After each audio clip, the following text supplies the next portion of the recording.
Bienvenidos a Anécdotas para Emprendedores, una serie de capítulos de su podcast solo para emprendedores dedicadas a repasar las historias más increíbles de los personajes que han transformado la historia de nuestro planeta. Este día vamos a analizar anécdotas relacionadas con Alejandro Magno, quien fue rey de Macedonia y vivió desde los años 356 al 323 a.C.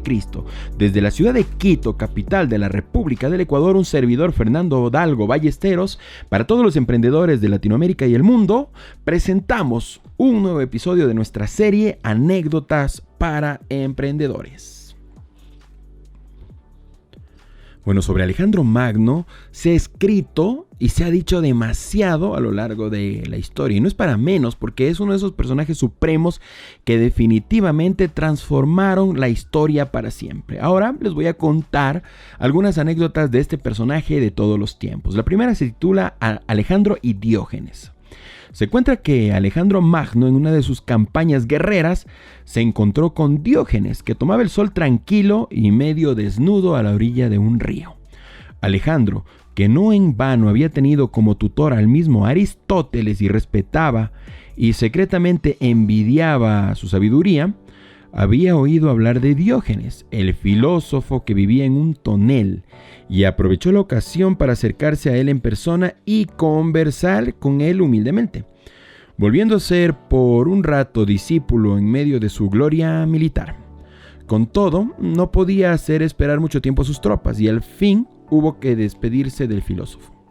Tal fue la impresión que aquella breve conversación le había causado, que el conquistador de mundos dijo al sabio del tonel: «Me marcho, pues he de continuar con mis hazañas para la historia. Pero desde ahora ruego a los cielos que en la vida que me toque vivir en mi próxima encarnación, no sea yo Alejandro, sino Diógenes». A esto, Diógenes contestó: «¿Y a qué esperar para ello a tu próxima encarnación? Puedes serlo desde ahora si así lo deseas. El río es amplio y el sol no escatima sus rayos. Hay sitio de sobra por aquí para otro tonel».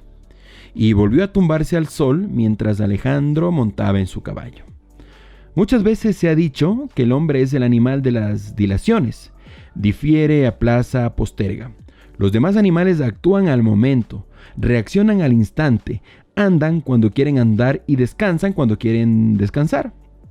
Viven al día, al momento. Los hombres, por el contrario, piensan que deberían darse un merecido y necesitado descanso, pero deciden que lo harán más adelante y siguen trabajando. O por el contrario, saben que deberían trabajar, pero deciden que ya lo harán más adelante y siguen descansando cuando por su propio bien deberían ponerse a trabajar.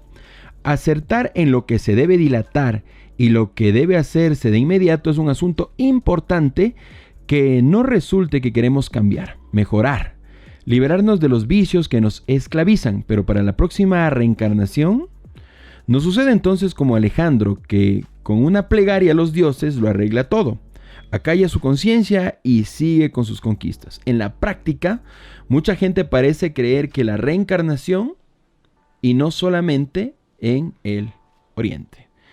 Interesante reflexión del autor del libro, Carlos González Neptali. Ahora voy a contarles otra anécdota. Esta se llama Me llaman pirata y justamente tiene que ver con Alejandro Magno. Llevaron preso ante Alejandro Magno al capitán de un barco pirata.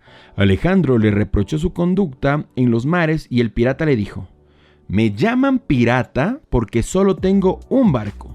Si tuviera toda una escuadra o un ejército, me llamarían conquistador». Y adivinen qué. Por esta reflexión, Alejandro Magno le perdonó la vida. La siguiente anécdota se titula Tomo posesión de ti, Persia. Cuando Alejandro Magno tocó por primera vez las tierras de Persia, quiso la mala fortuna que tropezase en su caballo y cayese a tierra. Sabiendo lo supersticiosas que eran las tropas y que esto podía ser interpretado como un mal augurio, se levantó sin inmutarse y declaró: «Así tomo posesión de ti, Persia». La siguiente anécdota se titula El incienso. Resulta que una vez se encontraba Alejandro ante el altar, derramando incienso justamente para los dioses. Su preceptor, Leónidas, se enojó. Se acercó y le reprochó diciendo: para hacer tan abundantes ofrendas es preciso que esperes a que seas dueño del país del incienso. Más tarde, Alejandro fue el señor del Asia y envió a su maestro 100 talentos de aromas para que no fuese un avaro con los dioses. La siguiente anécdota se titula Rivales a su altura. En una ocasión Alejandro estaba practicando deporte y haciendo ejercicio. Alguien se acercó y le preguntó: ¿y vas a participar en los Juegos Olímpicos? A lo que Alejandro respondió: si mis rivales fueran reyes, por supuesto que sí. Tal vez mucho crecimiento o mucho creerse por parte de Alejandro, pero algo que nos muestra de cómo era y también de cómo actuaba. El caballo bucéfalo. Resulta que un buen día, un tesalio llevó ante Filipo, el padre de Alejandro, un caballo. El hombre quería 30 talentos por bucéfalo, el nombre del caballo. De ahí que los más hábiles jinetes de la corte quisieran trepar en el caballo, domar este fiero y salvaje corcel y hacerlo suyo. Nadie pudo hacerlo. El equino parecía empecinado a bajar de su lomo a todo aquel que osara montar en él. Filipo entonces lo rechazó. Si no fuera porque Alejandro, que estaba presente, les dijo: pero qué bárbaros, ¿cómo es que pueden perder ese caballo por su timidez e inexperiencia? El padre le reprochó su actitud diciéndole de paso: como si fueras tú a ser capaz de montar este caballo. Alejandro no se amedrentó y apostó el precio del caballo mismo, en caso de no poder apaciguarlo. El rey rió, lo mismo que la corte. La presunción de Alejandro era mucha. Y, oh, sorpresa, Alejandro pudo.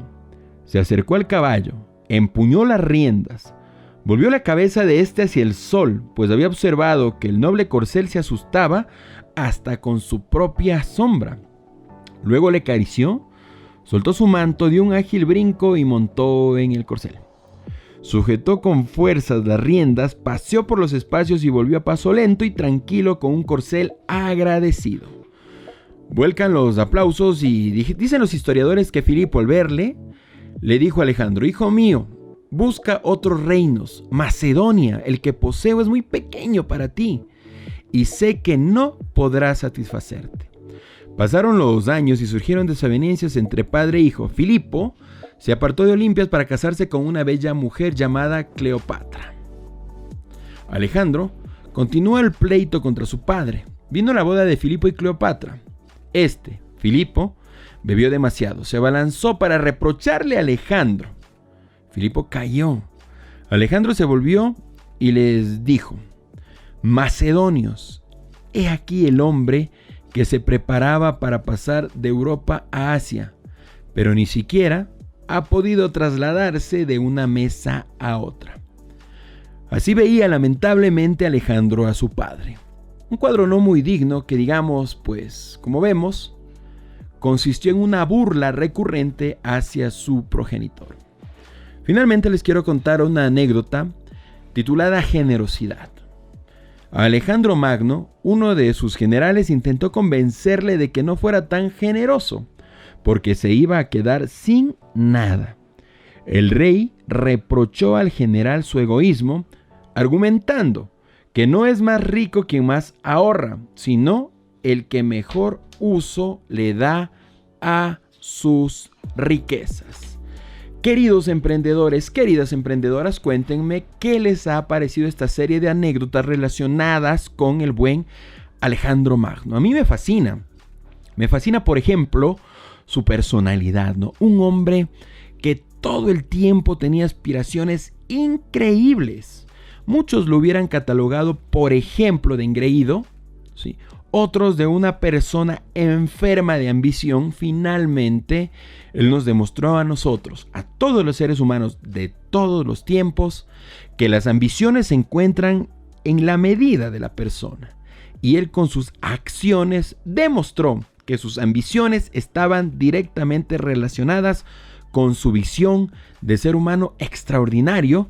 Tanto es así que fue el primer y más grande conquistador del Asia, ¿no es cierto? Entonces, yo les voy a decir algo. Y no solamente el Asia, África, Egipto, algunos países, bueno, en fin, cuando visiten Alejandría me van a contar cómo es que este ser humano de todos los tiempos, este gran conquistador, le puso su nombre a una de las ciudades más importantes que fue originalmente dominada por los faraones egipcios y que a posteriori, ¿no es cierto?, se transformó en un modelo administrativo en el cual se tuvo que generar inclusive una nueva dinastía, me parece que es la Ptolomeica, en función de un general al cual Alejandro dejó administrando esas tierras. En fin, una persona increíble, gigante, más grande, y en esto coincido con Filipo, que lo que originalmente le hubiera tocado administrar. A mí me encanta desde el punto de vista de la visión, ¿ok? Obvio, estoy en contra de que el fin justifique los medios. Y ahora, la cantidad de gente que tuvo que morir para que este hombre satisfaga su ego, bueno, eran otras épocas, otros tiempos, pero de él me llevo la visión, el compromiso, la ambición y sobre todo que fue una persona que se atrevió a pagar el precio, ¿no? Aunque murió muy joven, se formó con los mejores. Su padre no escatimó invirtiendo en su educación y él no escatimó aprovechando las oportunidades que su condición de príncipe le otorgó la vida, ¿no es cierto? De mi parte, queridos emprendedores, queridas emprendedoras, termino esta cápsula relacionada con nuestra serie de capítulos denominados Anécdotas para Emprendedores. Este día analizamos la vida y las anécdotas más importantes relacionadas con Alejandro Magno. Por supuesto, existirán muchísimas más que nos encantaría presentarles a ustedes en otro episodio. Sin embargo, este día les dejamos para que reflexionen ustedes. También me gusta muchísimo la posición de Diógenes, el filósofo vagabundo, cuando tuvo que encarar a Alejandro y después de explicarle, le dijo: mira, no aplaces. Si quieres ser como Diógenes, deja la palabrería a un lado, que el río es muy grande y hay espacio para otro tonel, ¿no es cierto? Un barril en el cual invitó al más grande conquistador de todos los tiempos a que viva hoy en esta vida, la vida, valga la redundancia, que él decía que quería para su próxima experiencia carnal. En fin, algo que nos debe caracterizar a todos los emprendedores es que no aplazamos, vivimos el presente, luchamos por el futuro, pero nunca abandonamos nuestra trinchera, que es el día de hoy. Queridos emprendedores, queridas emprendedoras, gracias por acompañarme en este nuevo episodio de esta serie, denominada Anécdotas para Emprendedores, de su podcast, Solo para Emprendedores.